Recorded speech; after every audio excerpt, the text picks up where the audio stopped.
Kulula kakulona uphile uphusha uphumelele kama kupastor nje balelo kufanele kukodwa ukuthi le number isenze kuphela ngoba uyimember i-channel kuphela uma ungeyona imember awukwazi ukuyisenza le number yekela yabona bese le number uyisenza kusongo 975 ntambama kuphela uyamfonela kuphela ungu-WhatsApp Nompumelelo Mkhize sawubona pastor umupha kusebenza khona ebhange Nompumelelo Mkhize dreamt of herself working at a bank or working for a bank. Maybe it says so. Akusinakusho. 1. Ngokuqondileke uma uphi ibhange sesithathe ngophawu hloma usebenza ibhange.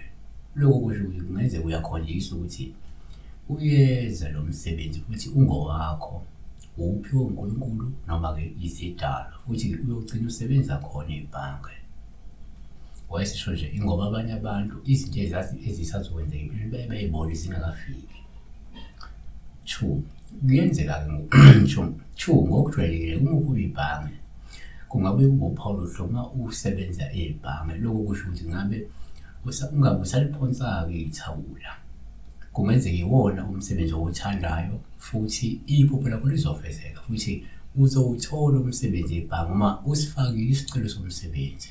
Wayesisho nje ingoba umunye vele isisusa ukusebenza ebhange futhi uya-applya uyazama ekhabalaza bese le siyafika ke manje ubona usuzokhomba ukuthi ke lokho kusebenzela phe kwabo noma iy'celo uyifakile singahle iphumelele ukusebenza khona.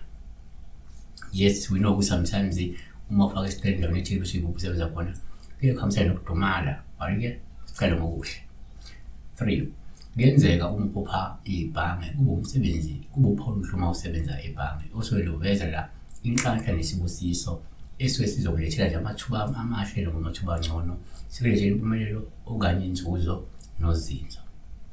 Asiyivaleka kwesinye isikhathi uma uphupha usebenze uma uphupha ibhange singabe sithathe nje ngophawu lubi uma usebenza ebhange uma kunjalo uhlala iphupha usebenza kuphi ebhange mesesisho lento into eselukubuya njalo iphupha njalo usebenza ebhange yabona sibalulekile ukuthi ngabe isiphiwo ngabe into oyifunayo ngabe into enjani kodwa ke manje lento kuyenze kube uphawu lubi nje usuke kusho ukuthi kungenzeka kumele uqaphele noma usukume uthole usizo ukhona umuntu osebenza ebhange kodwa esebenza ngenhlanhla yakho ayithwebula uthola ukuthi ngesikhathi ubona usebenza ebhange vele lesi sidalo noma lo moya wakho iwona noma lo nhlahla bakho obenza ukuthi uyibone usebenza ngoba lo muntu osebenza ebhange usebenza ngonhlanhla bakho yabona.